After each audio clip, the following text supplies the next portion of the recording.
দেখেন আমাদের বরিশালে কেমনে বন্যা বৃষ্টি হয়। এইবার দেখলাম উপভোগ করলাম, দেশে গেছি কোরবানির ঈদে, অনেক আগের ভিডিওতে ছাড়তে সময় হয় নাই।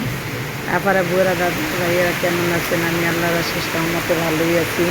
এই যে দেখেন আমি এমন বন্যা শুরু, তার ওদিকে পানি এক থই থই করতে আছে, বাতাস আর বাতাস।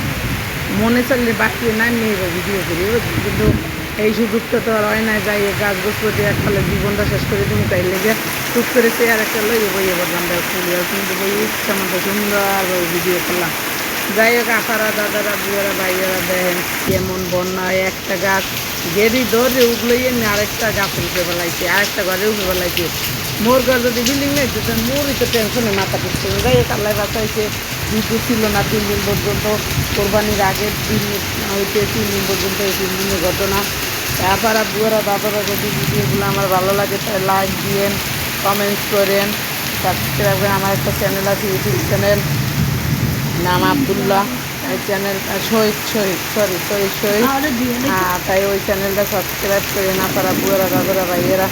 এই যে দেখেন কি পরিমাণ বন্যা বৃষ্টি, ওরে মোর পুরা গাছ চালা উঠলে মানে কি কম কল্লা কিন্তু সব বেঁচে গেলাইছে এর কথা। মগোটা যদি বিল্ডিং নেই যে কাঠের গল্লে মিশিতে মেরে দিই। এই এনে আবার আমি ওই সামাল সিপালেরই বসাইছি, বুঝছেন, লাইন নিচে ওইখানে আপনি মোটরটা বসাইছি। এই পিছান সব বুঝছেন, এই চারিপাশে লেবু গাছ, পেয়ারা গাছ, কাঁঠাল গাছ এগুলো লাগাইছি, বড় করে গেছে। এই গ্যাসটা আগে কাটাইছিলাম, এটা যদি না কাটেন খবর হলো 4টা বাজে। আল্লাহ হাফেজ।